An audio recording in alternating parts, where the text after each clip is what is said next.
This is our copyright disclaimer under Section 107 of the Copyright Act of 1976.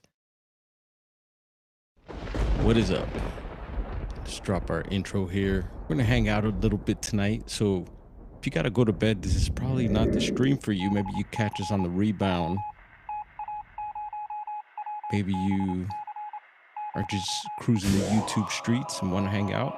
You're more than welcome. I see somebody in the chat. Hopefully they stick around.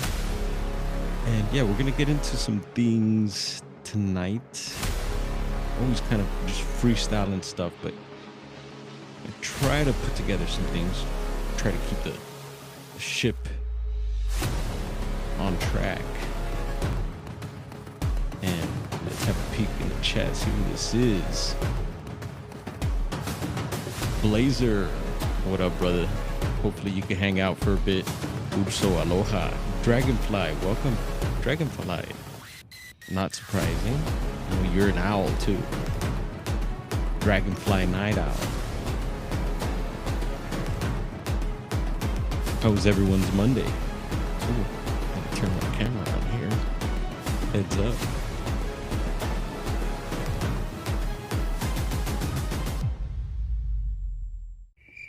Yeah, we got a little bit of news, wildlife news. We'll get into that. And I'll try to do my best to remember everything that I'd like to talk about tonight. Y'all chop it up in the chat. I'll try to stay as active in there as possible as well. I'm gonna pull it up on the monitor here. Yeah, what's going on tonight, everybody? And just to remind myself, I'm gonna try and remind myself again. Bigfoot Fades, awesome show tonight. Yeah, she had Thomas Seawood there. Yeah, from Sasquatch Island. Very interesting brother there. And I respect his not only his culture, but his views on things. What up, Juliana McGill? Yeah, anyone catch that show tonight? It was pretty good. It was really good.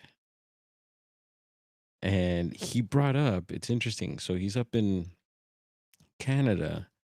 He was touching on Washington a bit too. But I want to bring up later on during the stream, if we get that far down, there's what does he call it? The buckwus, I think is he calls it. And that's a different type of being. Look at that. See, the thumb up went up by itself. I didn't I didn't ask for a thumb up, but hey, if you want to pop up and do it yourself, it was weird. I didn't activate that. We appreciate it. Yeah, the buckwus. Anyone catch that? Anyone heard Thomas Seaward talk before? I've heard him mention it in the past. And I thought it was just like, oh man, right down our alley. Cause I did mention, let's see, we did the I'm getting messages right now. That's why you hear chimes. And I'll go ahead and do this because we'll continue to hear it. Yeah, recently we did the Southern Oregon Bigfoot reports. We had pulled up. What up, PNW Rush? Good to see you, brother. Are you a night owl as well? You might be. That might be your spirit animal, man. We know, and hopefully you'll bring that up. And if you don't, when we talk, I'm definitely gonna bring that up. Anyone know about PNW's his brush with an owl?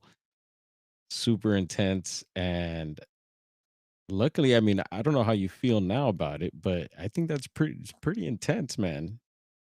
Um, I think that's something of great significance. I think it's hopefully it's not a bad thing. You would know, but yeah, I wouldn't take it as a bad thing.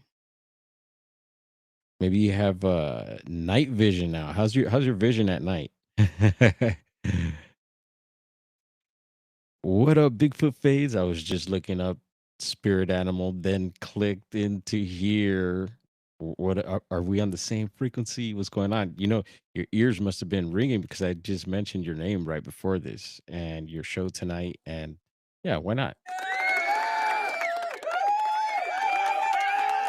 Deserves it. So let's see if anyone was taking their notes tonight, if they checked out Bigfoot Fades' show. And you could always post a link to the show or to your channel. Y'all know what's up. Uh we enjoy that here. But Thomas was mentioning the buckwus, and I'm probably pronouncing it uh wrong, but it's something along those lines. And I believe the buckwus is the smaller hairy beings, right? That they have up that way as well, which I find fascinating. And we've talked about the little people before. What else is um recently we talked about the good video by a YouTube channel. I'll bring it up again. Old World Dwarves. Yeah, I love the title too. By my lunch break. And we had brought that up because it was probably pertaining to missing people and uh, little people living in mountains and uh, all that sort of stuff. But we also bring up the little people in the Bigfoot world. There's what was it? The uh Homo floriensis, was it? Floriensis, uh like a hobbit type being out of Indonesia. And then Indonesia also has the orang pandek. Um, we were bringing that up recently. The island of Sulawesi, and yeah, there's all these different cultures in Latin America. You have the duende, and there's different forms of these beings. Sometimes they're described as like the old world dwarves seem to look like little what you would imagine as dwarves, long beards, probably red-headed as well, which is interesting. I hear there's little people with the red hair, but there's also the giants with the red hair. Something to take note. And yeah, so and I'm fascinated by the little people as well, just as much as the giants and Bigfoot. And I consider Bigfoot giant, giant and hairy. And then they describe the other giants that are more humanoid as giant and hairy and a lot of time red hair, right? So very interesting. And so we're gonna be going down that path. So let's see. The Oregon report, what got us started down the Southern Oregon trip. And yes, we are NorCal Southern Oregon Bigfoot Project. And so right here on the Bigfoot Mapping Project, you will see the report we're talking about there in Oregon is right at the border of Northern California there. And we're dropping we're dropping the Squatch here. And yeah, so we brought up the Oregon Caves National Monument. Further up, we had seen, we touched on a few cases around some of these towns like Selma. I'm familiar with Grants Pass. Talked about where I lived over on, let's see, there's Medford right around here, Jacksonville, Applegate Lake. And before I forget, also, we're going to get into some wildlife news. So, yeah, we're going to be going down this Oregon trip. So, just a heads up. Yeah, let's get into the wildlife news. Weather's not too bad. Hopefully, the weather's getting better for those experiencing Wagwan Ridge Shot. Good to see you here, brother. Yeah, we're gonna get into some really quick local wildlife. We love reporting on wildlife, especially when it's local. Some of you may have seen that short I posted, some video my brother captured of a predator bird having some lunch. Yeah, it was having a pigeon. It wasn't one of those. Y'all seen those pigeons? Y'all seen those mechanical pigeons? We've talked about those before too. Watch out with them ducks in the pond. Yeah, but so SoCal, we got some recent wildlife news. We get a lot of wildlife news. We report on it, from the mountain lions to the bears, the eagles out here in Big Bear, which are laying eggs again. We reported that Jackie has laid another egg, and so we touched on that. Yes.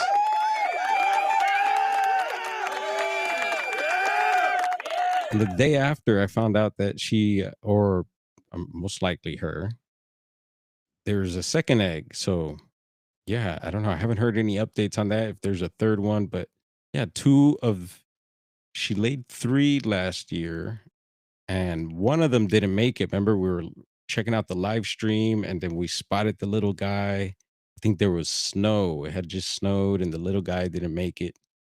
And yeah, that was kind of sad to see. But we seen the brother and sister. I think it was a brother and sister.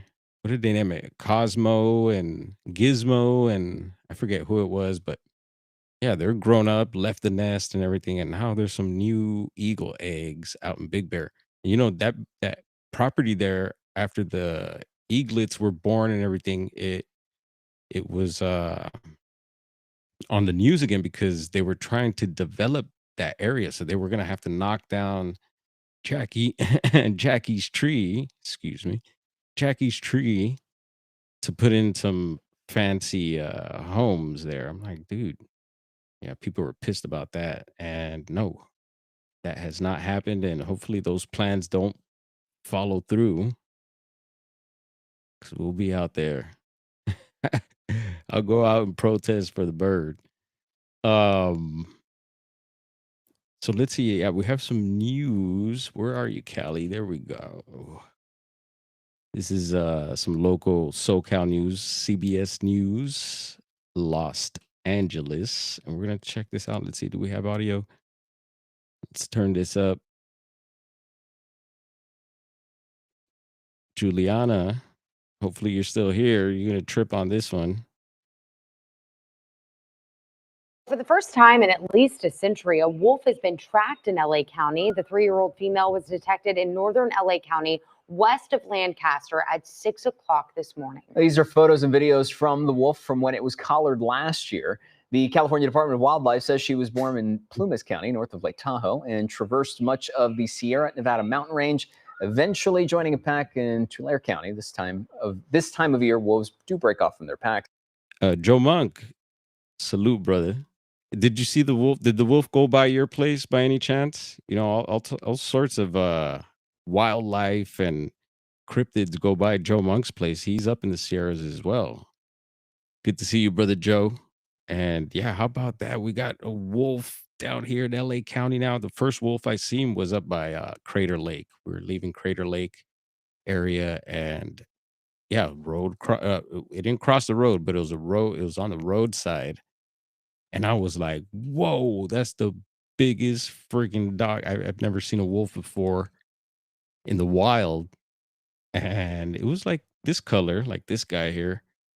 And I was just like, wow. And then, so we've been also following up on the Northern California, Siskiyou County, all the wolves, different packs, and some of them are starting to spread out. I've been featuring some of that news here. So yeah, I'm excited about the wolves. I know some farmers, maybe Juliana wouldn't like them on the property, on the farm, but yeah, it's cool to see the wildlife out here. And we do have wildlife in Southern California, in Los Angeles, folks.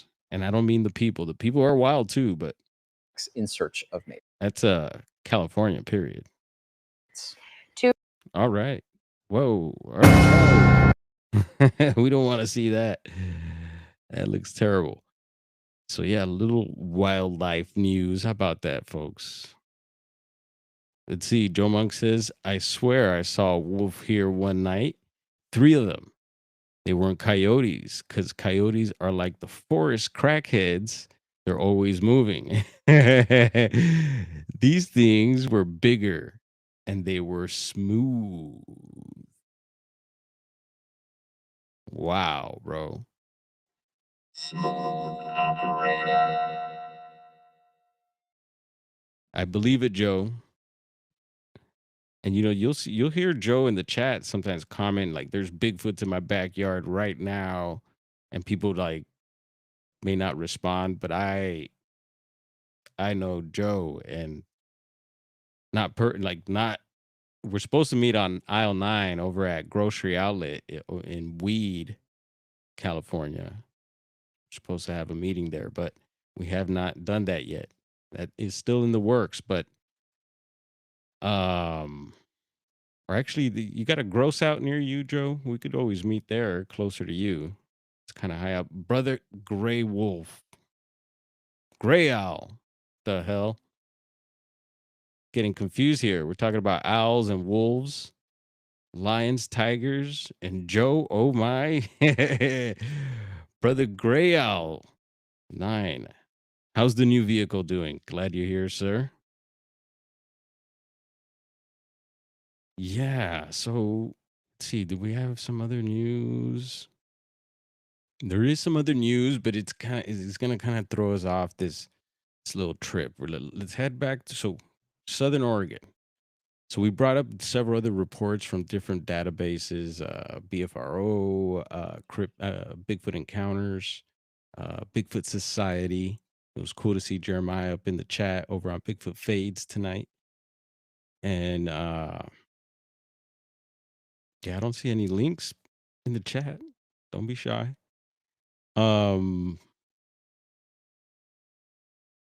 Yeah, so Southern Oregon, we brought up different reports from there, from different towns, but the main area where the report, it was pretty close to the Oregon caves, so we were focusing on some there as well. And what came to mind was Dr. Matthew Johnson. Yes, believe he's still repping Oregon. He's still out there in Oregon, if I'm not mistaken, and he has a YouTube channel. It's what is it? It's not Squatch American, something like that. Squatch America, I believe it is. I'm confused with David Paulides' new documentary, and someone else's channel, and rest in peace to that brother. Yeah, someone's got to know in the chat. So he's had several encounters, and then he developed the spot. Well, I don't know if he developed it, but I guess you could say founded it in Southern Oregon, and I believe that he named it Soha. And there he had an experience. And I'm just going off the top of the dome here, where he portal opened up, and these small, if I'm not mistaken, hairy, almost Ewok type beings came out with red eyes. Digger Dog, hopefully, let's see, it's probably too late for him, but he knows about it. And some of you may have heard about this. And Dr. Johnson, yes, the doc is a psychologist, I believe. Right? Take note of that. And so, yeah, he has names, I believe, for these beings, and there's a whole thing behind it. I didn't go too deep into that portal, but I just knew of it. And I knew some of the homies were just kind of clashing with him. And there was one time in Willow Creek where we were all there. I think it was the finale for the Finding Bigfoot TV show, and there was a town hall. And Juliana, I still haven't checked that town hall video. You sent me something. It was a town hall in Willow Creek, and I think that might be it. And I did ask some questions. I raised my hand and I asked some questions, and I had brought up MK Davis and his footage, and people were booing, and it was crazy. I was like, oh, whoa. But I don't know. I never saw that. I don't know if that got edited, if it ever made might be floating out there somewhere, but I'd want to check that out. So if anyone sees that, let me know. And yeah, so the doc was there, He's massive. He's huge. I even took a picture with them. I had no beef with the doc. I wouldn't want any of his smoke. Right, crush me. Um, but yeah, even then, I knew there was stuff going on, and I wasn't too clear on it. And luckily, it was all good. And it didn't get nasty, from what I remember. And so we all made it through that. So that was an interesting memory there. Uh, yeah. I always tripped out, and then I found out that Adam Davies was, I guess, there for that experience as well. And I did pull something up here. Let's see. I did do a little Brave search. And I know the doc, I also pulled up a YouTube video, but I don't know if he gets into it. So we'll get into that also. But I'm just remembering something, para breakdown. So after I did the Southern Oregon caves episode, I don't know if y'all follow para breakdown. I like it. It's a cool channel. He does breakdowns of a lot of Bigfoot videos. He was featured on on a STM doc, not to I think it was last year. And I got a notification. And yeah, it's the Oregon Caves Bigfoot sighting and investigation. And it might be with the doc in there. So I don't know. Let's check this out. And yeah, so heads up. Let's see here. We're gonna turn the volume up. Let's switch that. So big shout out to Para Breakdown. Maybe someone could share the link in the chat or something if you feel like doing something. Light them up. Let's see here. What else?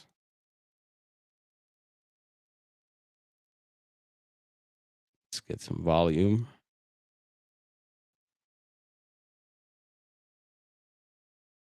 In part 1 of Encounter at the Caves, we followed local psychologist Matthew Johnson into the rugged wilderness of Oregon Caves National Monument. Perfect. Here we go. This is the doc, folks. So, wow, I'm glad this is working out. A region better known for tourists than terror. It was here, on a remote trail above the caves, that Johnson claims he had an encounter that would permanently alter the course of his life. To track the animal that he and others believe descended from Gigantopithecus, a 10-foot, 1,000-pound ape that lived side by side with humans more than 100,000 years ago. After his frightening encounter with the creature on a remote trail above the caves, Johnson and his family made their way back to the caves area. Johnson described coming face to face with a massive, upright creature, something he believed was not human and not any known animal. What made the account unusual wasn't just the location, Oregon Caves, but the witness himself. Johnson was a trained psychologist, someone accustomed to analyzing fear, perception, and stress.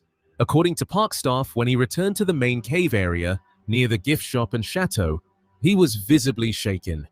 A female park ranger listened as he recounted the encounter and later told fellow ranger John Roth that she believed him. Yes, and she felt the same way that I did, that this person was not making this up. I did find what appeared to be at least one track. It was interesting in that it had a very large print, as you'd expect from his description of the classic 8-foot-tall, flat-faced, humanoid, hairy being. Roth, a biologist and experienced ranger, met Johnson the following day and accompanied him back to the exact location. Anyone seen this? Of the sighting. After examining the area and listening carefully to Johnson's detailed account, Roth reached a quiet but firm conclusion. Whatever Johnson experienced, Don't mind the goal. I'm just fidgeting with the chat over here. Had genuinely frightened him. Roth, who was not at the caves the day of Johnson's encounter, went up to the spot where the sighting happened with Johnson the next day to look for evidence of the large animal. I did find what appeared to be at least one track. It was interesting in that it had a very large print, as you'd expect from... One track. How many times have we heard that? Put that in the notes. Is this dude a real ranger? His description of the classic 8-foot tall, flat-faced, humanoid, hairy being, it was longer and wider than a human boot would be. Even That same night, Johnson submitted his report to the Bigfoot Field Researchers Organization, BFRO, There's a Bobo. group widely regarded as one of the more methodical organizations investigating Bigfoot reports. The response was immediate. Media outlets seized on the story, sending Johnson onto more than a dozen national television programs, along with radio shows and newspapers across the country. The fact that the encounter occurred at a national monument and that the witness was a psychologist kept the story alive for years, while also And you know, he when we took that picture, man, it was like a squatch hugging me. drawing skepticism and accusations of attention-seeking. His findings and Johnson's manner and detail in retelling the story led Roth to one conclusion. well, based on the events that occurred right after the encounter, I have no question at all that he did not make this up. The BFRO dispatched veteran investigator Derek Randalls, who had examined over 100 cases Olympic Project, right? between 1990 and 2002. Randalls later stated that Johnson's encounter ranked among the most credible he had ever investigated.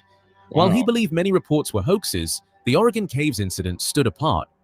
He's not your typical, I don't know, I should say this, he's not your typical person that sees Sasquatch. You gotta, when you're interviewing somebody, you gotta take a lot of things into consideration, what their occupation is, if they have anything to gain or to lose by their sighting. And in his case, I thought that it was Is it the recent ones that we've read, or is it? I checked the mapping project, so there's no new added reports, but I bet there's. I mean, Clackamas, right? kind of a step out, because credibility is kind of a big thing, I would imagine, in his field. And for him to come out and talk about it, I was fairly impressed.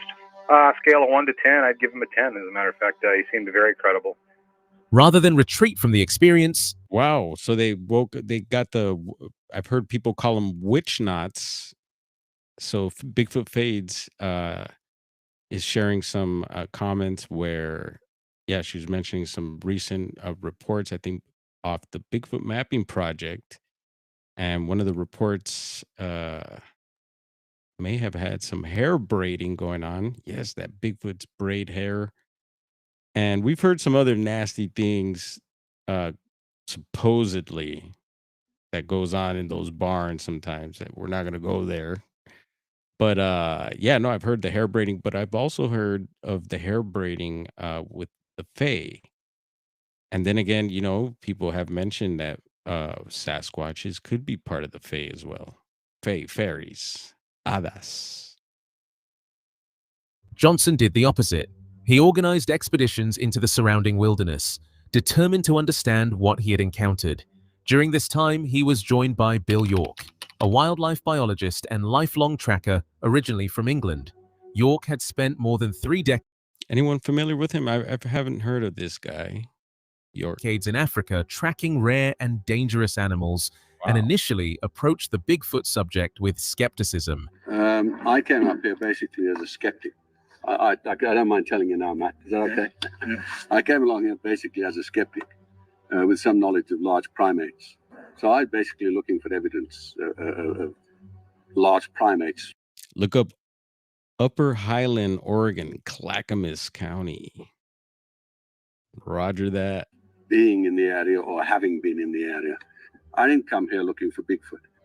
I personally only came here looking for evidence that would suggest that Bigfoot indeed exists and indeed exists in this area. That skepticism eroded during their expeditions. On camera, York documented large footprints, including one with ridge patterns resembling the dermal ridges found on primate feet.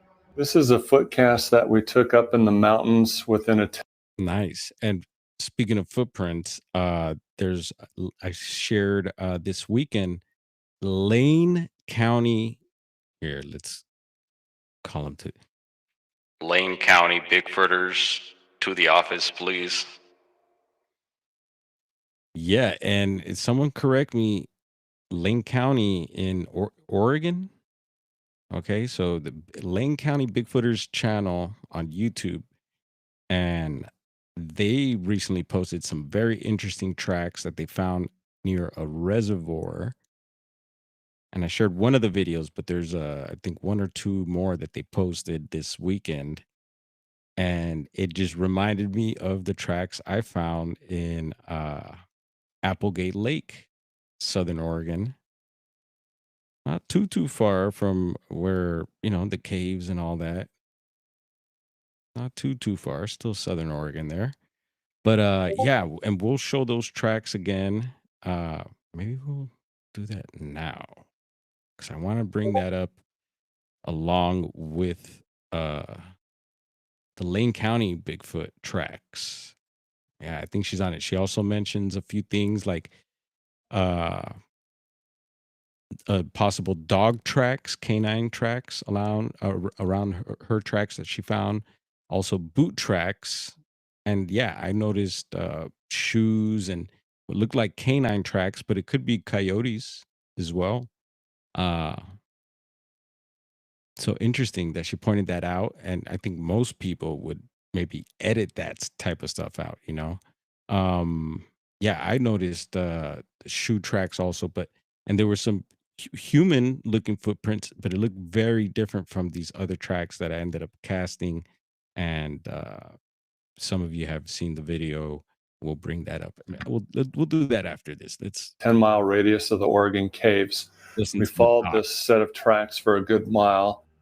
The track is about 20 inches long, which dwarfs my size 16 shoes. Like how you use that dwarf word there. Patrick Noble, no, have your tracks. What you got, brother? What you got to show to us? And how do we check it out? We're always interested in looking at things, and so post a link in the chat if you'd like. Let us know how we could check out what you got to show, brother, because we want to see it. It is size. And anyone else got stuff you got to show or want to show? Come on with it. It's proportionate with the kind of tracks, foot tracks we're finding out there in the mountains. My pride and joy is a juvenile track that we got up in the mountains in 2002. When you look closely at this cast, you can see the 5 toes, the padding on the toes. You can see dermal ridges. Another track was discovered on a Wonder if we're gonna get dinged for that music in the background. It don't matter. steep embankment, suggesting a heavy bipedal animal moving confidently through difficult terrain. York's explanations drew on decades of tracking experience, not speculation.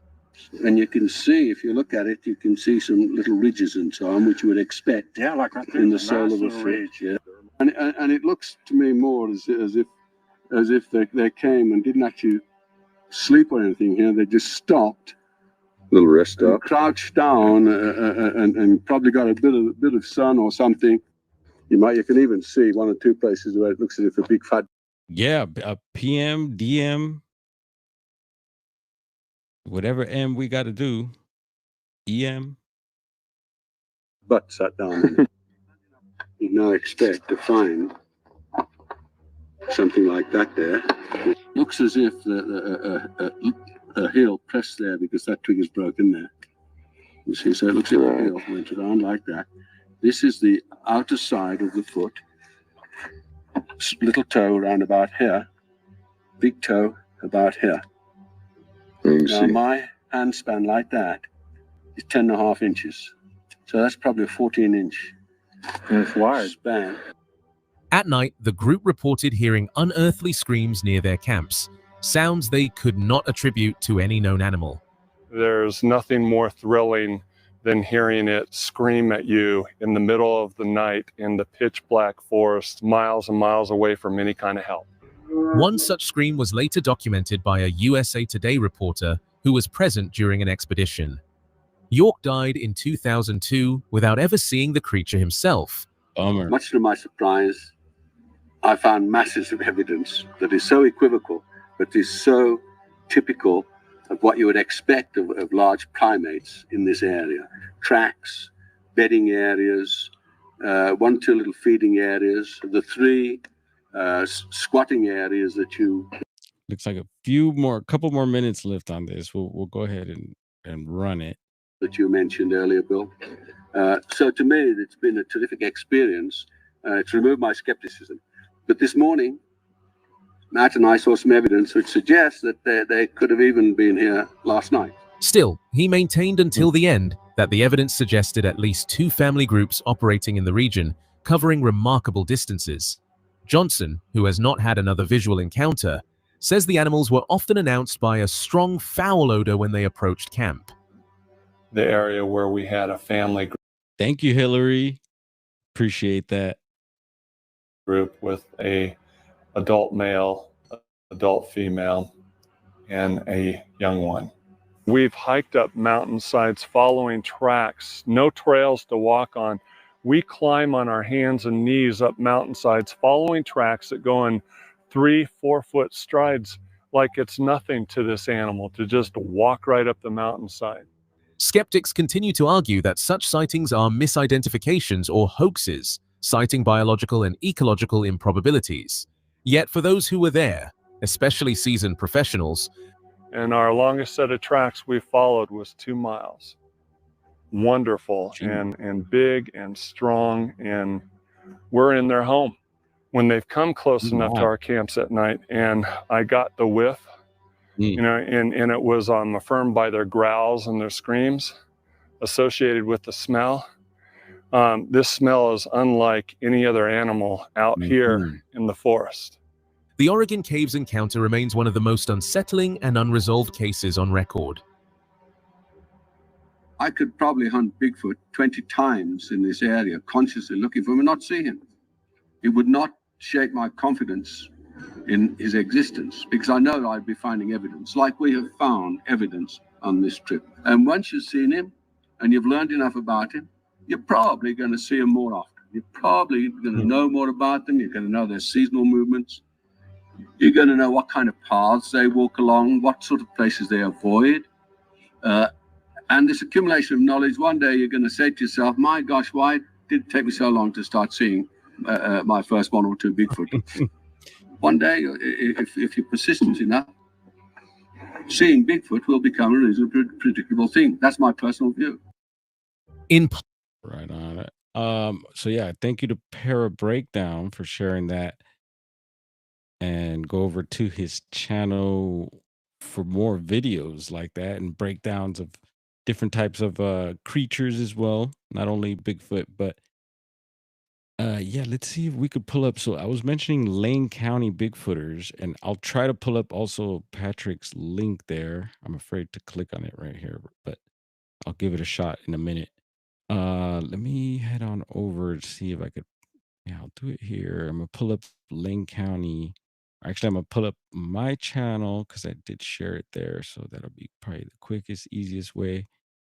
Boom, go to posts, and so there's a few new shares there, and here we go. So mud prints of 4 sizes. We won't want, we'll go through some of this, not all of it, or maybe we'll go through all of it. 1 second. Let me pull this up.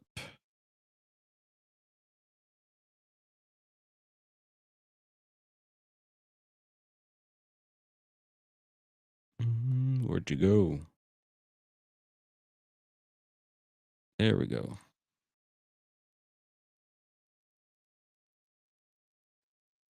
Gosh, am I having a good month? Okay, I'm at another reservoir. Look what I just found. This thing is 6 inches to my finger to finger, so 6 right there, 6. Give it a second. That's about 11 inches. Got another one right behind me. You can see the big toe. I'm out checking out. Now we know about people hiking in those shoes that are like in the shape of feet. So we got to keep that in mind. And we know people go barefoot too, right? So also keeping that in mind. But let's see. I think some of these will have you questioning. Reservoirs, because that's what you do in the mud season. Big things. What I saw was these prints over here in the water. There's another one. Okay, I gotta be real careful here because I don't want to end up in the water. Definite toes in that. Look at that. Definite toes. See them? Definite toes coming out of the water. You can see them over there. I'm going to make my way over there. That is so exciting. Oh. And I don't know, are those little, looks like a little stick structure there. It could be stumps. I don't know. Let me see. Oh, stumps. That is so exciting. Oh, and God, they go over that way, and you can definitely see the toes too. They're just all over this. And they're all over there. So let's go over there. There's also some really tiny ones that are like 6 inches. Here we go. I don't know when these were put down, obviously. Here we go. We got prints up here. Oh, look at that. See the toes in that little teeny tiny one. That's less than 6 inches. Look at that. So be sure to check out her channel because she's got more footage. Let's see if we could forward this to some. Seen some that where I was like, whoa. But yeah, they have a real boxy shape to them, which caught my eye. And let's come over here. Look at all those. You can see the toe holes in those. You see it? Let's see here. Let's look up in there. See the toes up in there? Toes up in that one. Oh my gosh, toes in that one for sure. And in the little one next to it. Oh my gosh. Okay. I don't know how I'm gonna, they're all over here.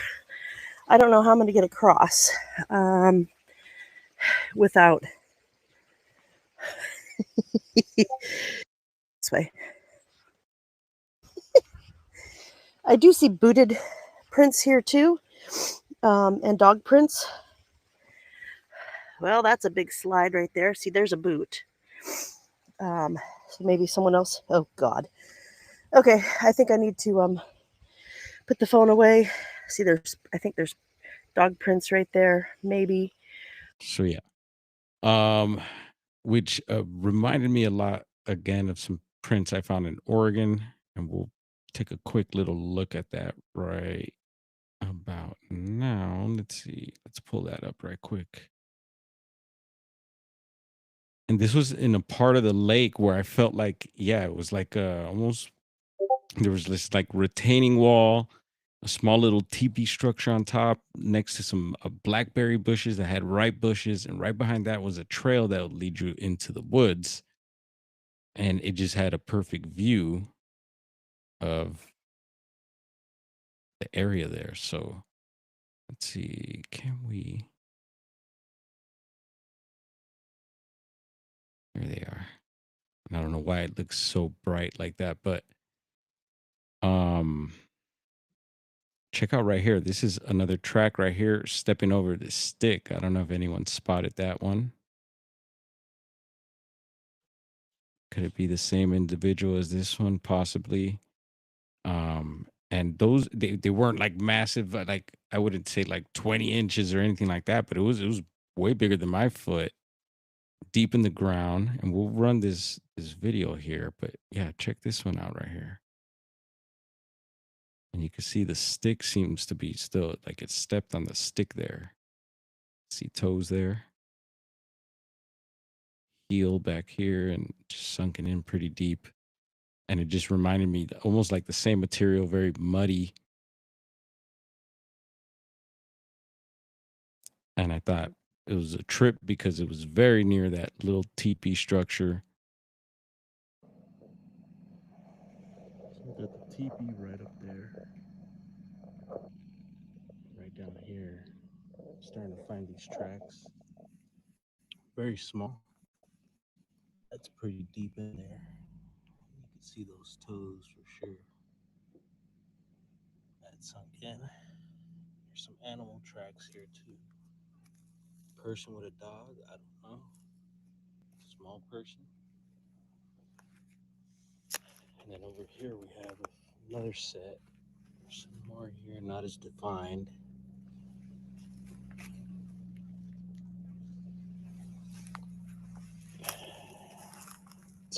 And I have another video clip to it, but I just haven't been able to find it. But I did post it over on TikTok a while back before they made changes over there. Not as defined. There you got some nice toes there.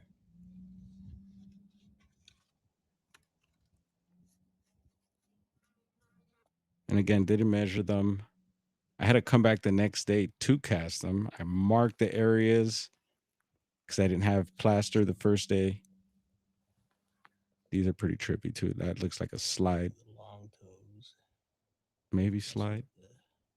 Big toe. Second toe split. See where that pushed up. But very long toes there. And it kind of just looks like the top part of the pad of the foot. And I don't know, the rest of it you can't really make out, but you see that the mid-tarsal would have been right there. It's kind of pushed up there. I think. There's another one there. Kind of boxy looking. Some are going different ways.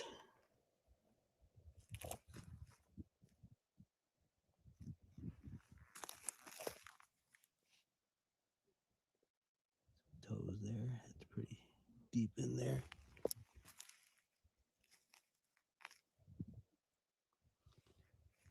So yeah, reminded me of Lane County. Check out her other videos. She got posted there too. I'm sure you'll see some very similar looking tracks to these. And yeah, I got to check to see how far Lane County, where Lane County is in Oregon.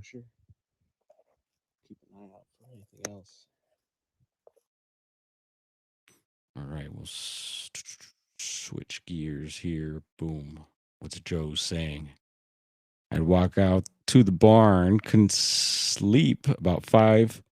When the sun came up, I came back to the house and I found them. He came by a while I was in the barn. Oh, Bigfoot sneaking around while you were in the barn, bro? Is that what's going on there? Patrick saying that's pretty cool. What was pretty cool, Patrick? And see, BD, I just sent you a trackway in the snow from Athens, Ohio in 2013.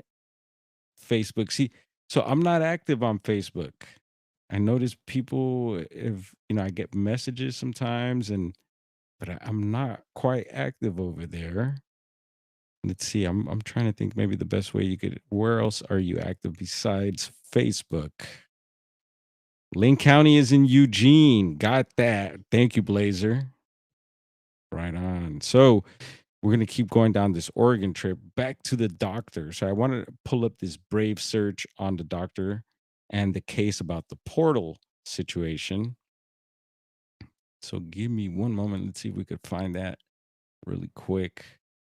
And if anyone has any more details on the portal, the doctor, and anything else that may have happened there, let us know. Let's see. There's another YouTube video. I'm not going to pull that. I want to check out the Brave search. Let's see. Where are you? Here it is. Got it. So this is according to Brave. If you use a different search engine, you might get something else different. And I'll do a little reading here. And it's funny because I did do a little proofreading. So it says Dr. Matthew Johnson is a prominent psychologist and psychedelic researcher. I was like, what? What the hell? I never knew that part. I was like, get down, Doc. I didn't know about any of his psychedelic research. Let's get into it. And known for his work at Johns Hopkins University, where he serves as the Susan Hill Ward Endowed Professor of Psychedelics and Consciousness Research. Whoa. And always, nowadays learning about especially some of these heads that were into psychedelics, you name it, Timothy Leary, who else? Ram Dass and Terrence McKenna, and there's been more information. It's a trip how these people, I guess, got into these things. This is, you do some digging, you'll find some interesting information on some of the backgrounds of these people in the psychedelic realm. But yeah, so he is a leading expert in the scientific study of psychedelics, particularly psilocybin, hey, and DMT. Oh, with extensive research on their effects on the mental health, addiction, and mystical experiences. However, there is a separate, highly controversial narrative involving a different individual named Dr. Matthew Johnson, a psychologist based in Puyallup, Washington. So I guess he's up in Washington now. Or maybe he was always there. Who claims to have experienced paranormal phenomenon related to Bigfoot, Sasquatch, and interdimensional portals. Aha, that's the doc we're talking about here. I was like, whoa, hold on. But who knows? Maybe the doc does get into stuff like that. We'll have to find out.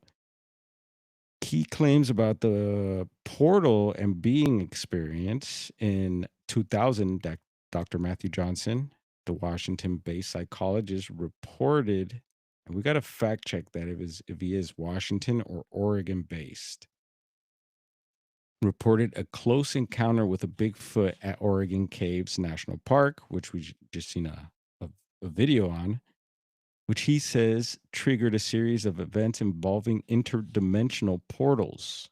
He claims to have constructed a portal using an electromagnetic on the tailgate of a truck, which he and others, including researchers Adam Davies and John Carlson, accidentally activated in 2014. According to this account, half-sized, glowing-eyed humanoid beings, which he identifies as Bigfoot guardians, emerged from the portal. He described telepathic communication with these beings, whom he calls Zorth. I'm taking out the red pencil for that one. Zorth. A direct contact. Come on, pencil. And claims they are extraterrestrial, Christian aligned entities from a dying planet. Yes. He asserts that 23,542, okay, get that number right, Bigfoot were stranded on another planet, and that he, as a chosen ambassador, helped them return through a portal on his property. He also claims Bigfoot can transform into orbs of light. Another key note there. Very interesting. A lot of us are on that tip, Heard who was it? Over on the post shares of the channel. Stacy Brown. They were getting into the balls of light and the orbs and all that on their recent stream, Super Bowl stream. So check that out if you want to hear more about orbs also. And stay tuned to this channel as well if you'd like to hear more about orbs. Salute Prince. I see you taking a quick peek in the chat. And yes, we could do email, Hillary. My emails are kind of slow when they come in, but let's see. Did you post? I'll look in the chat to see if you posted the link there. Maybe I'll just click it. And Joe sharing a link. All right. So a little heads up on that portal incident. Let's see. There's criticism and skepticism.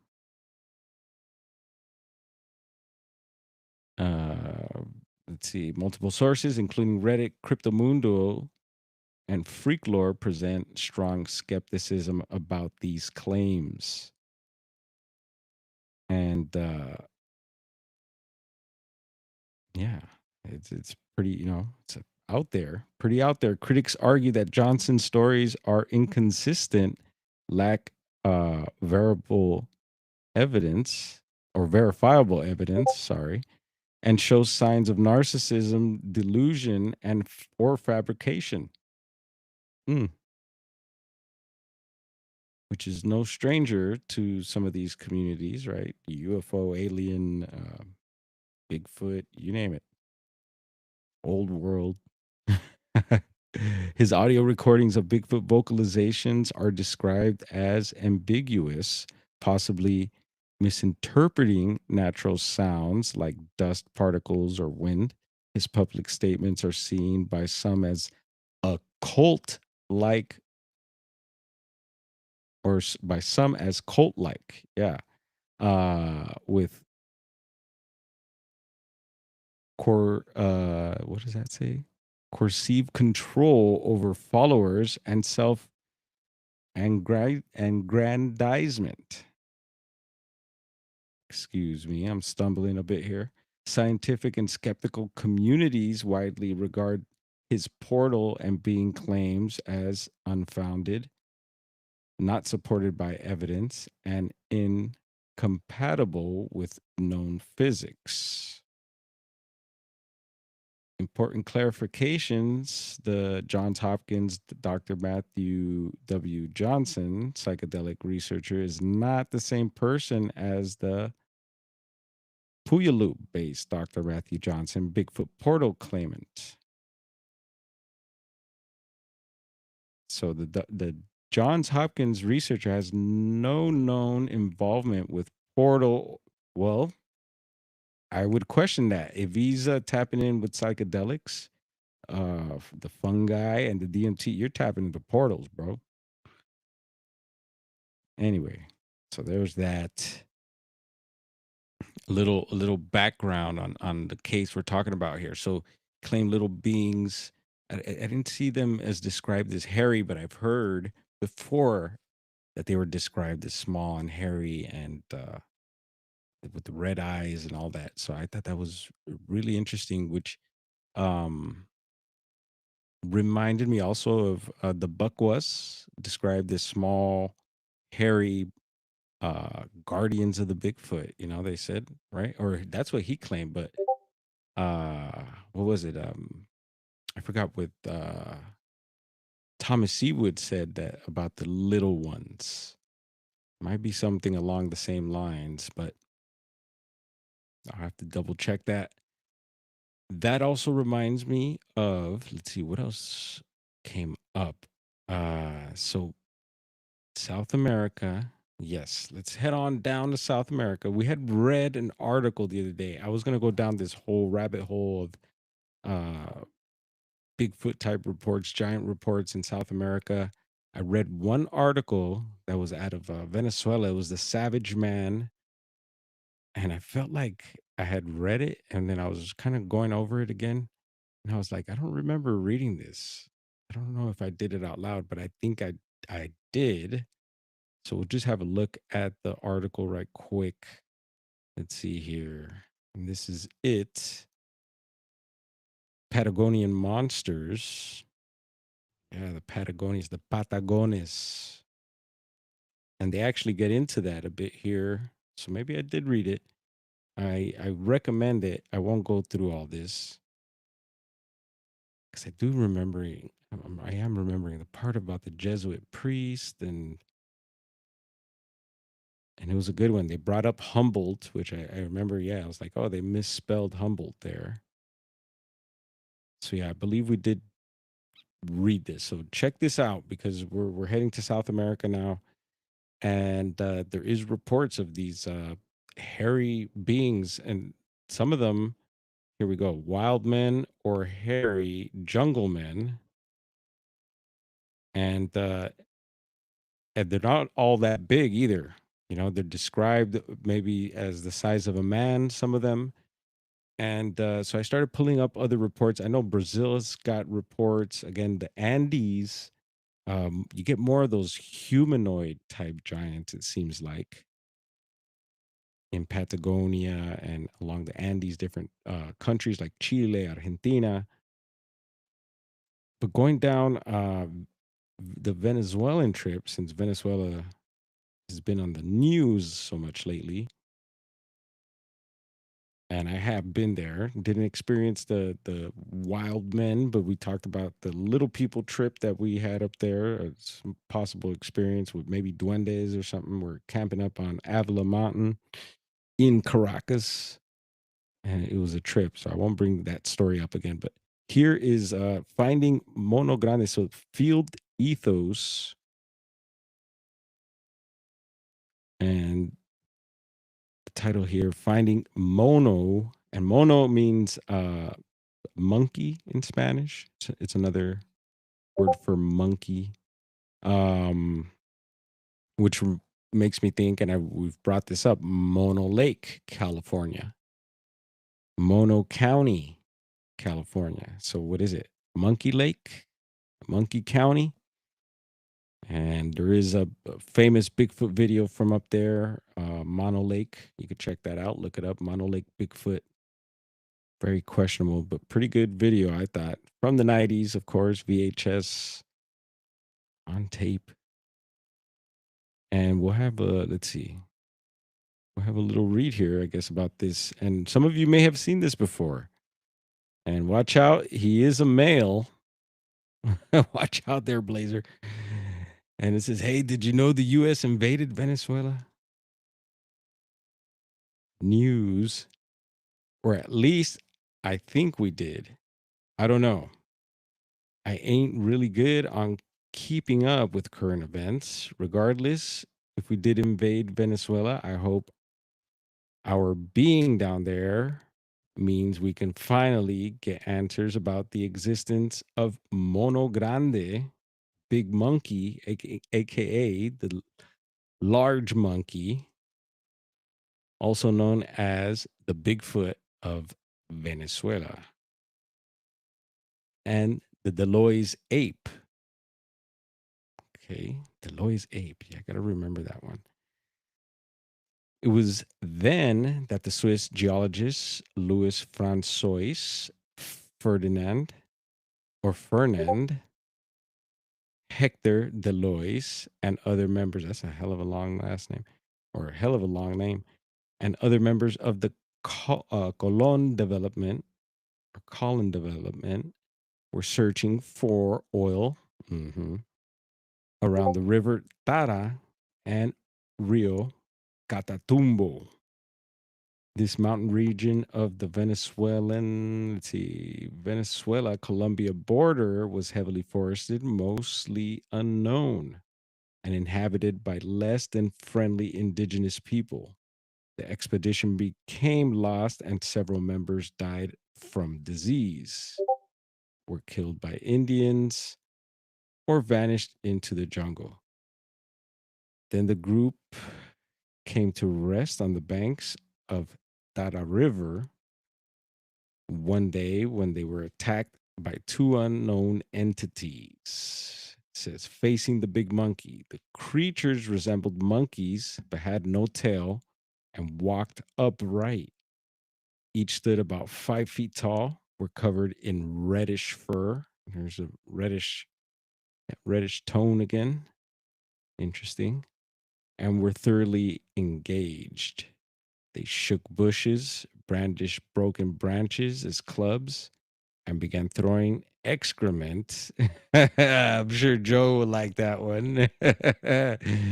Joe, you find that one funny, eh? Mm-hmm. Yeah. Where's that part again? So excrement in the direction of the men. Scared to death, the members of the expedition responded in the way anyone would in the early part of the 20th century. They shouldered their rifles and fired. The group hit both animals.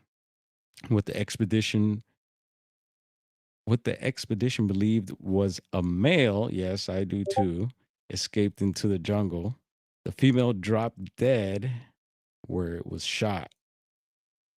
As the species was unknown to science, Deloys had made female photographed and tried to preserve the carcass and skull.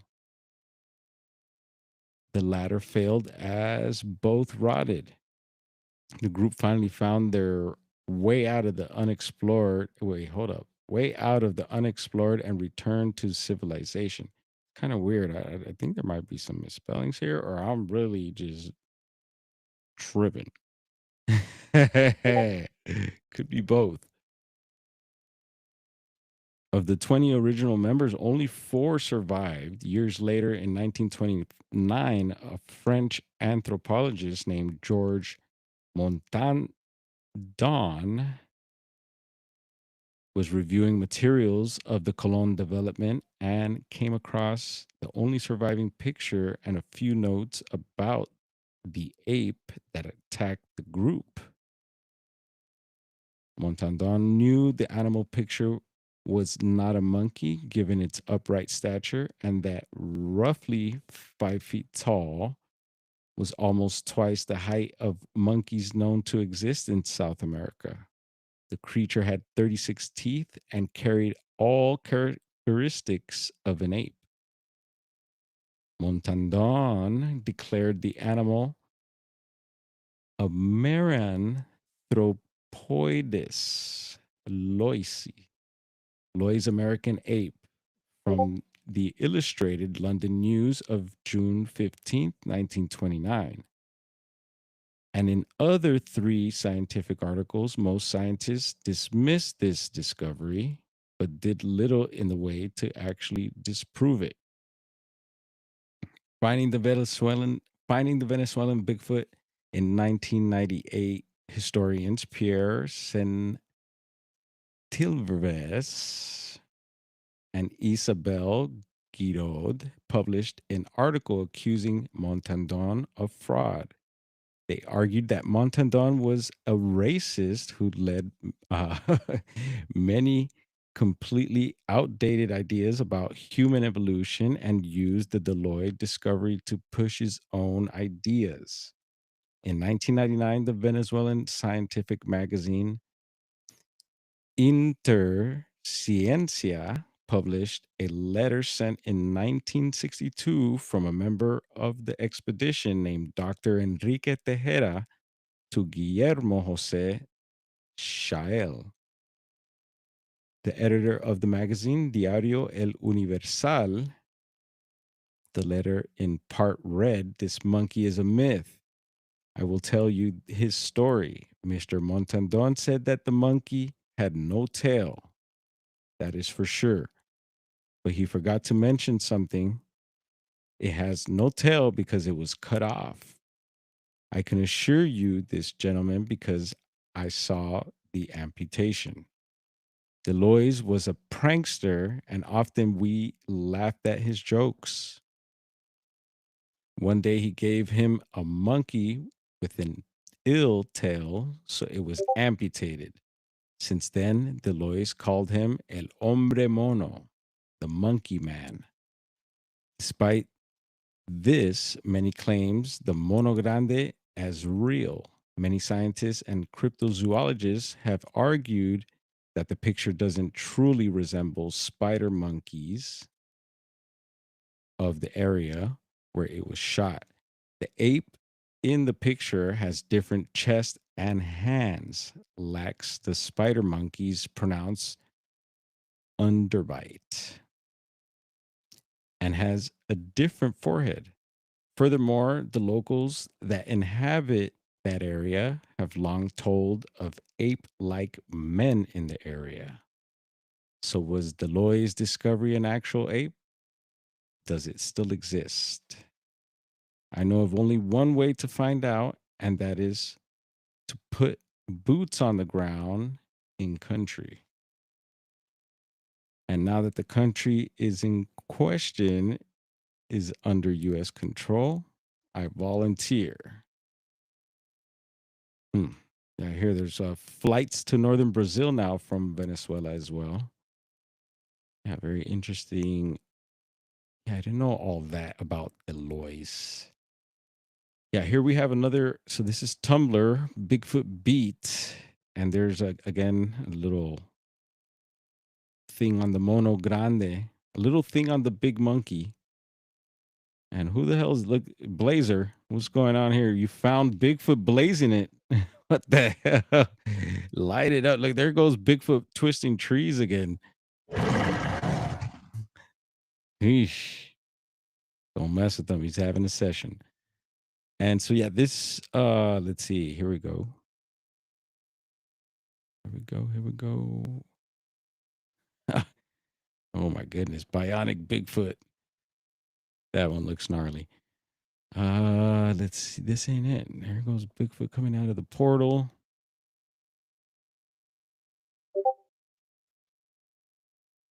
Oh, wow.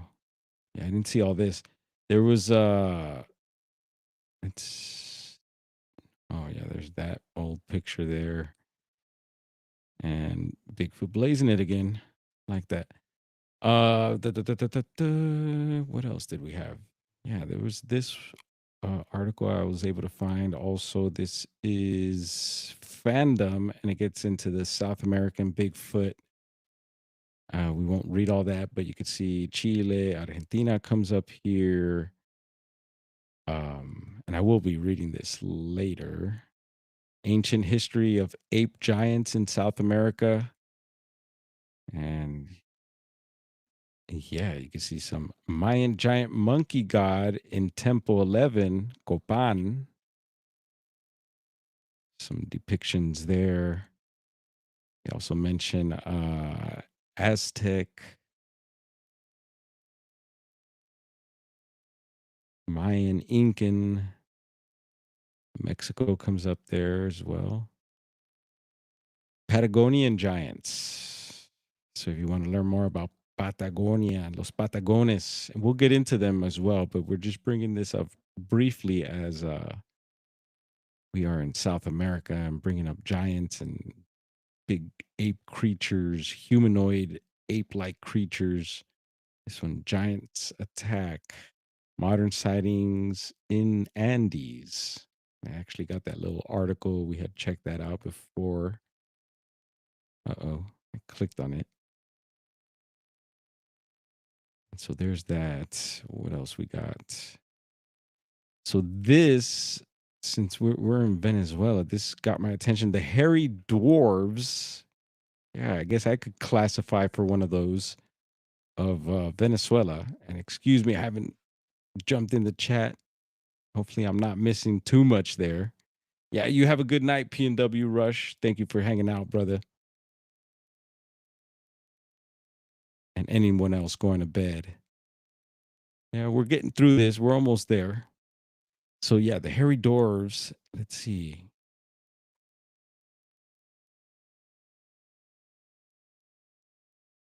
I guess this is a movie or something, but I did find something else. So where are you at? Right here. 1954, Earth versus the hairy dwarves. And let's see. It says date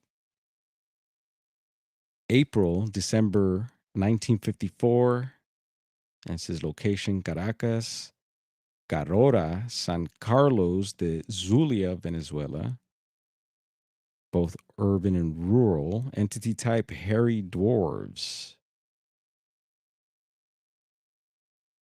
It says close observation with animate beings associated with object, various disc-shaped craft, multiple witnesses, and hairy doors are seen. Visit Venezuela.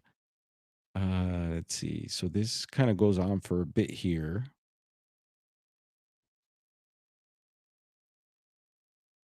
But I did also see, we've been pulling up this cryptid map shared by the homie Jeff. This is a worldwide map. And I seen two, actually, there's like 5 or 6 different cryptid possible reports in Venezuela. But I clicked this question mark really quick earlier. And I noticed it said the hairy doors of Venezuela. It said humanoid and location. I was like, oh, this is our case here. And you can see it's quite extensive as well. But just to keep it short and sweet. So I guess there was these UFOs that pulled up and these little hairy beings came out. And in this report here, it actually gets into more of the description, something about like their hair falling out at times and then describing their skin color, which got into like a grayish, greenish, kind of weird, flaky, and kind of nasty. It's weird. But and something about them losing their hair. So watch, I'll read briefly here. It says hairy, ranging from black to red, blonde again. So keeping that, it seems like this red color has been the theme of the hair, and with a curious, stocky, or straw-like appearance. Very interesting. However, when severely malnourished, their hair is prone to severe shedding. Their bare skin is pale, chalky green, and in very decrepit units begins to flake off as a yellowish green dust. Kind of nasty. And so, anyways, there's that, which let's keep an eye on this date here because I was aware of this report. Darn it. What was the date? Was it 57? Someone share your notes. But it just reminded me of, let's see here, a case a year later that happened in the States. And this has been covered by quite a few YouTube channels and let's see, where'd you go, bro? Right here. Is these little guys came to mind because a year later, some UFOs showed up to Hopkinsville. That's Kentucky, right? Is it Kentucky? What state is Hopkinsville? We got to fact check that one too. These little guys came out of a UFO as well. Who knows the Hopkinsville case? Anybody?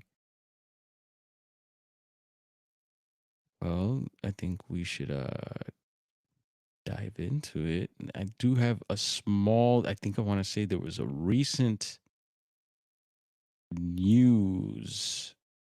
Darn it. There was a recent news reel on Hopkinsville and the Hopkinsville case.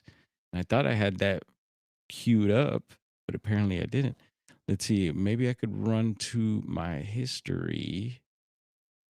Yeah, I'm going to let y'all see my history. Yeah, that's a bummer. I must have switched it up. Oh, here we go. No, that's, let's see, that's that. Here we go. Found it. Let's see, when is this? This is from, so this is last year, August 21st, 2025.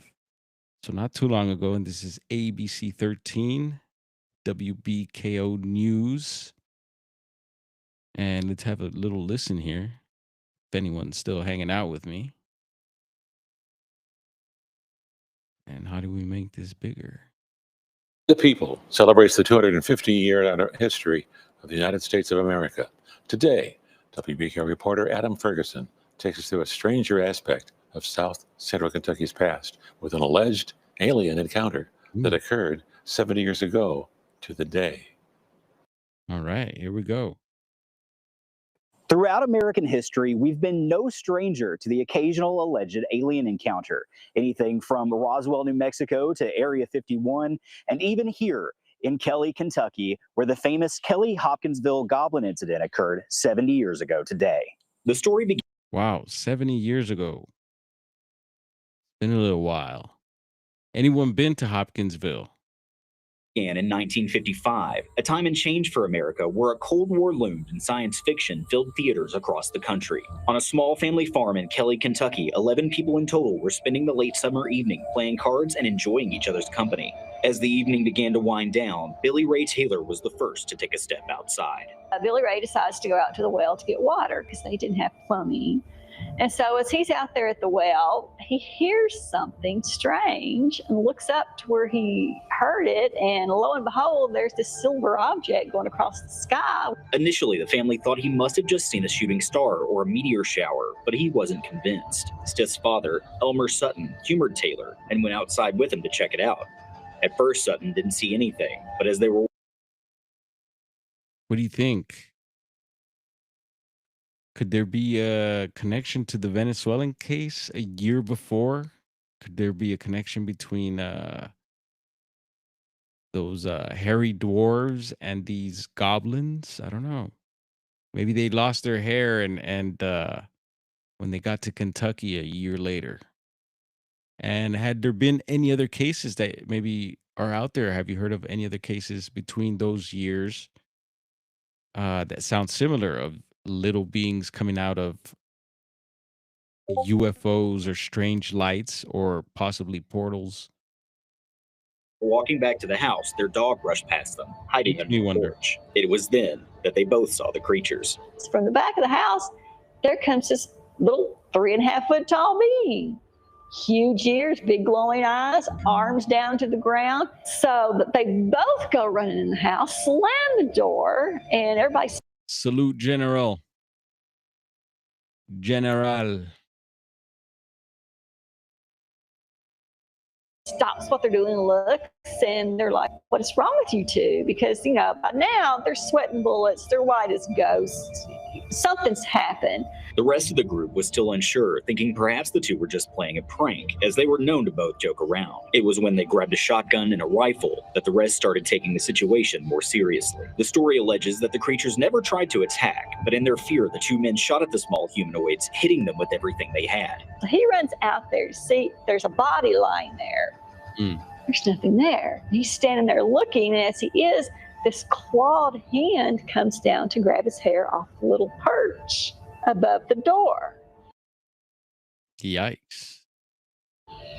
Well, my Aunt Eileen grabs him and yanks him back in the house. My dad runs out there, looks toward the roof, and sure enough, he's sitting there. They're trying to keep him out of the house because that's what they're thinking they're wanting. So they were shooting these things. They were hitting them. They weren't dying. There's no bodies laying anywhere. They don't know what to do. They go in the house and they tell them, says, listen, we're going to Hopkinsville. According to Stith, the family went to the Hopkinsville police station and frantically told the one officer on duty about what was going on at the farm. The officer called Chief Russell Greenwell, who told him to calm the family down and call Kentucky State Troopers and the military at nearby Fort Campbell. A local reporter was also called, and soon a caravan of vehicles were headed to Kelly. They kept searching, couldn't find anything. Finally, Chief Russell Greenwell went to my grandmother and told her, says, listen, I am so sorry, Miss Glennie, but there's nothing here. There's no bodies, nothing. Sure, something has happened here. It's obvious, but there's nothing we can do to help.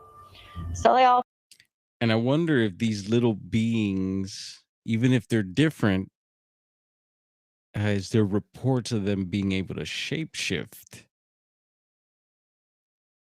Take off and leave. Grandmother finally got the 3 kids settled down and in bed. She finally laid down herself. My dad sat in the rocking chair beside her, shotgun across the slab. She opened her eyes, and lo and behold, there in the window, it's a little man again. And she thought she was just tired. That was it. She's just tired and seeing things. Well, she opened up her eyes. Russell, what up, man? He says aliens are avoiding us, is what he thinks. Second time, it was still standing there. Third time she opened her eyes, she screamed at my dad, "They're back." For the second time that night, they defended their home from the unknown threat until morning broke, at which point they allegedly disappeared, never to be seen again by the family or anyone else. The story quickly made local and national headlines, becoming one of the most well-known alien encounters of the time, with filmmakers taking inspiration from the event to make movies like E.T., Critters, and Gremlins. Those who balk at the tale. Interesting. And General Sorrow. Yeah, I thought it's Gremlin.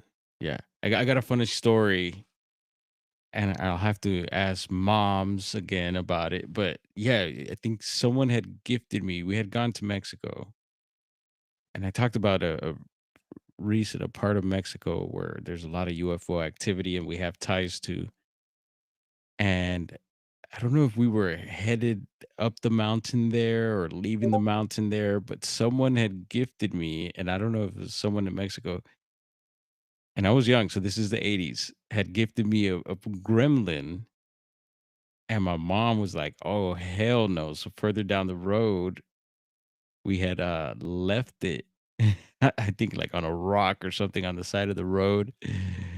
And she brought it up the other day, and we were just kind of thinking whoever must have like ran into that next probably freaked out, you know? And the movie had just come out. I think, probably had just come out. So I'll get that story straight. But yeah, I got a little gremlin story to share. I'll say the family was suffering from mass delusion, that perhaps they were drinking, or that it was simply great horned owls defending their territory. In the 70 years since that initial encounter, the property's been sold and the house destroyed.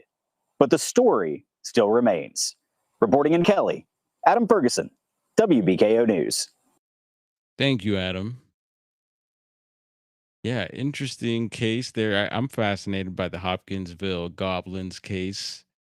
And then of course the hairy dwarves of Venezuela. Yeah, I thought it was pretty interesting. Could there be a connection between the two? I'm gonna keep an eye out for any other similar type reports. If you hear anything, send it down my way. And Hillary, let's see if I scroll back up and could click that link she was sharing. Who else hopped in here? Izzy Pop, what's up? I was checking out your posts earlier today. Gave you a thumbs up. Dang it, can't find the link.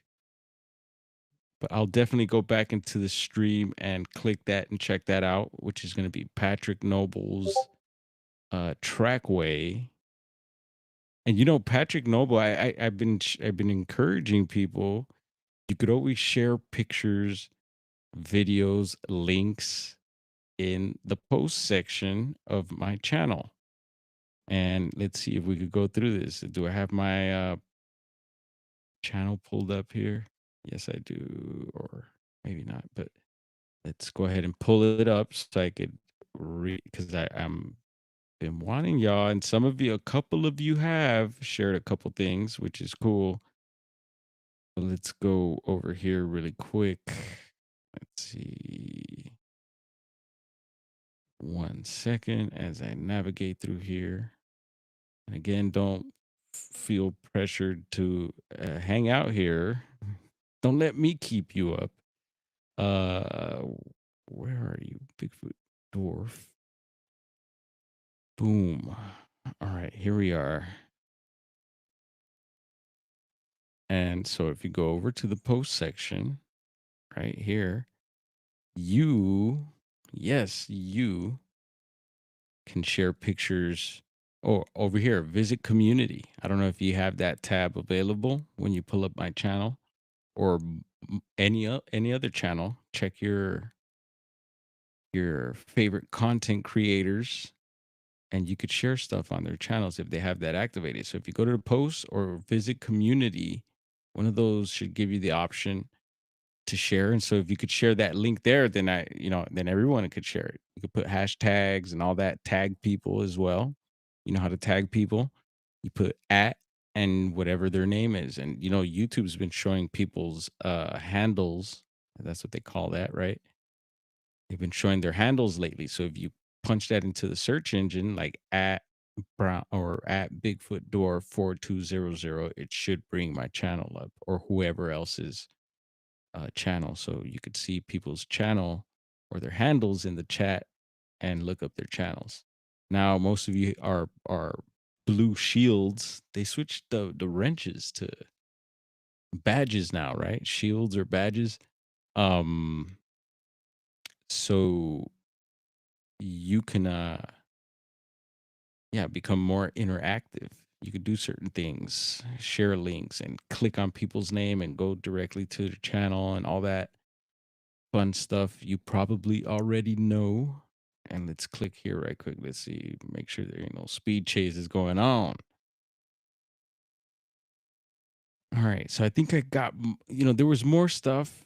There's more stuff to read, but we'll just, we'll call that good for now. Let's see. Boom, boom. Yeah.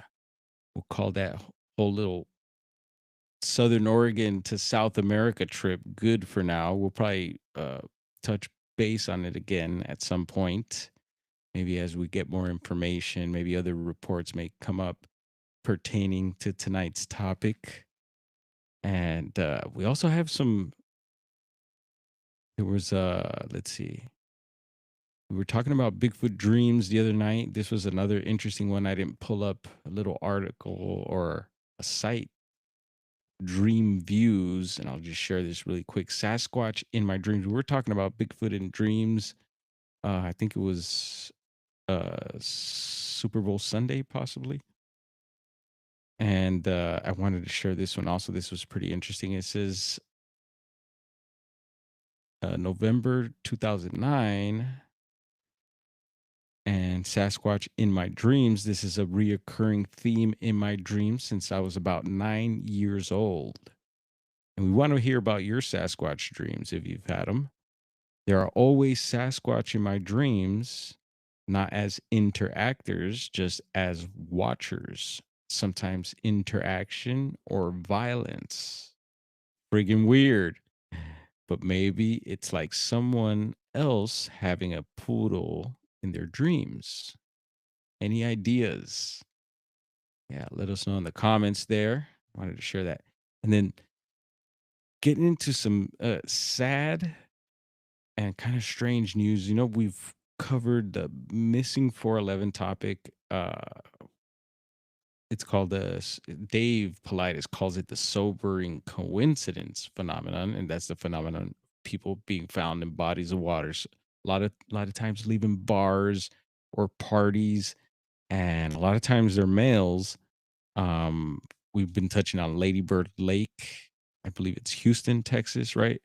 Where they've recently found more bodies and they don't know how they're getting in there. Seems like maybe possibly crime, it's like human involvement, crime.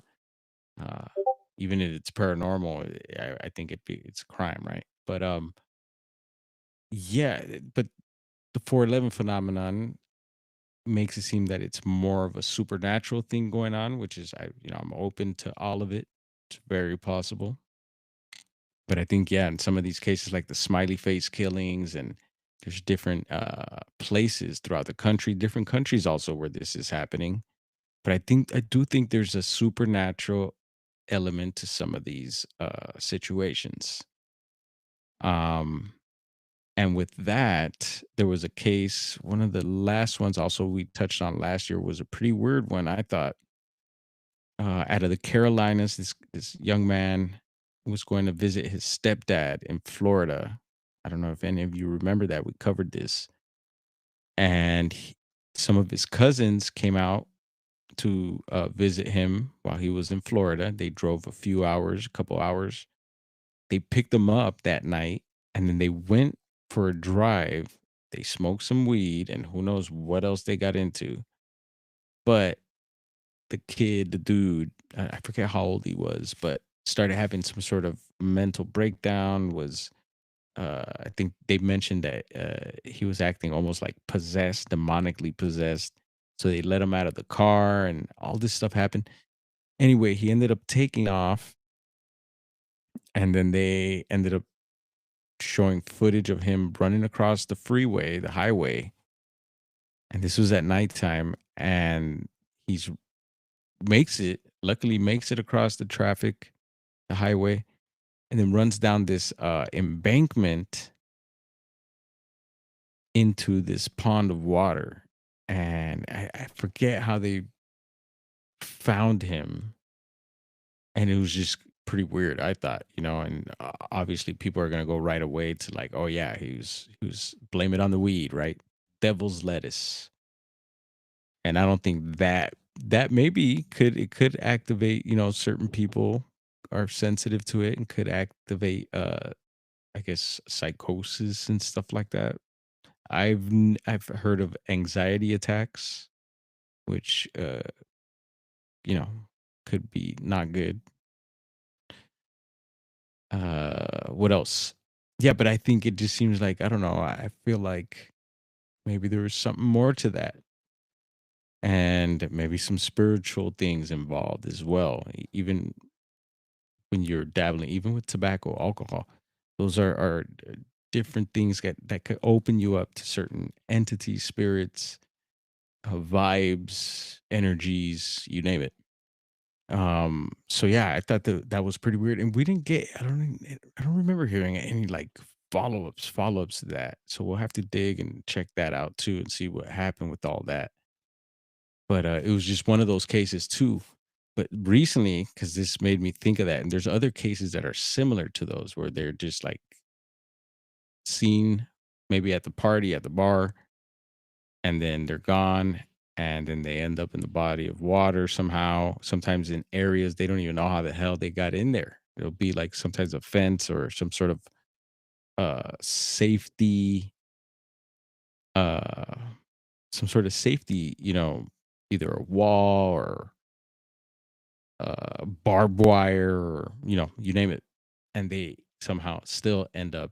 Or even we touched on some weird ones where they were found in like sewer systems or in weird places like that. And so yeah, I do think something's going on there. But I want to say condolences to so little John. And it's a trip because I do believe we have him queued up here in the effects. Let's see. Yeah, I thought we had I don't see it. But give me a second. I might be able to pull it. Yeah, I thought we had his effects somewhere in here. I thought we had a what? And some of you may be familiar with his music and all that. Well, I heard recently they mentioned his, and I haven't heard any other, like, usually the internet will be on fire. And there's a lot of things going on right now, of course. But I just heard a little bit of news about little John's son passing, and they touched a little bit on his background. I guess he was involved in music and stuff as well. I didn't know. And last heard that Lil Jon was like, I seen him on TMZ a few months back. He was out here working out at Muscle Beach, at Venice Beach. And yeah, it was just pretty sad to hear that happened. So they said that he had left his house or something like that early in the morning and was out of it, not in his right state of mind. And he was reported missing after that. And he was later found in a pond, they said. So we'll have a listen to this and see what they say. And this is a short one. It's not even a minute long. So we'll just wrap this one with this. And yeah, it makes me wonder, could this had been one of those cases? Maybe it was something else that happened. It raised red flags for me. And then Lil Jon being an artist, uh Hollywood, Hollyweird, a lot of weird things going on, especially right now in Hollywood and the mainstream media and all that is getting strange. So we're gonna check this out. Oh, let's get some audio on here, and I'll jump in the chat for a little bit, and then we'll wrap this baby up. Here we go. This is ABC7 News. Has been found dead. Police discovered the body believed to be that of 27-year-old Nathan Smith in a pond outside Atlanta. A short time later, Little John issued a statement saying he was heartbroken at the loss of his son. Smith, whose stage name was DJ Young Slade, was last seen leaving his Georgia home Tuesday morning. Police say he may have been disoriented at the time. They also say at this point, there's no indication of foul play. So yeah, condolences to the family there. And yeah, if it is something stranger going on, I think we should be aware of those things. And so yeah, if you're out drinking near bodies of water, you might want to be extra careful and yeah, watch out, when you're out having drinks, any kind of drinks. I've seen people lately sharing stuff about plastic bottles of water and that you should squeeze them just in case, anyone's been poking them with syringes and who knows what else. You might want to squeeze your plastic bottle of water and maybe not even take water from strangers because they were using an example of being like in an Uber. The Uber driver offers you a bottle of water and they could, jab that thing with who knows what. And yeah, it's becoming a thing. So anyway, y'all be safe. Let's see. Carol's screaming. Is that what it says? What's up, Carol? Glad it's finally above freezing in Iowa today. Oh man. Well, hopefully your things will be getting warmer out your way. And hopefully you enjoyed the stream tonight. I did my best to try and bring it forth. Yeah, I always, I have things in my mind and I'm like, all right, we should try this, that. And then once we're on, it's just like all that's out the window. And I just hope I remember everything. Let me see. I got some notes here too. Yeah, we'll touch on that later. All right, y'all. We're gonna wrap this baby up. I appreciate y'all coming through. What's up, Roger? I knew you'd be here, brother. And Hillary, thank you for sharing that. Hopefully you figured out how you could share posts and links and pictures over on my channel. So hop on over there and share that there. If not, I could hop back in the stream and hopefully click that link. Juliana McGill, much love to you. Keep holding it down, girl. Stay strong. And yeah, hope to see you soon, man. Maybe this is the year that we finally meet. So fingers crossed. And yeah, anything I might have missed, drop it in the comments or drop it in the post like we've been mentioning. And yeah, we're gonna be opening up shop tomorrow. We went to shop today, opened up. Usually Mondays were closed, and we went ahead and pulled it off today. Why not? And luckily we got some business, and so making up for yesterday. And yeah, we're gonna head up out of here. Let's see where are we at? Get a little action going. Can we camera? Yeah, it's weird. See, it's not showing my lasers.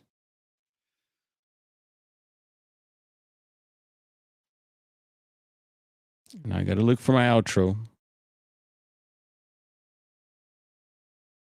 Boom.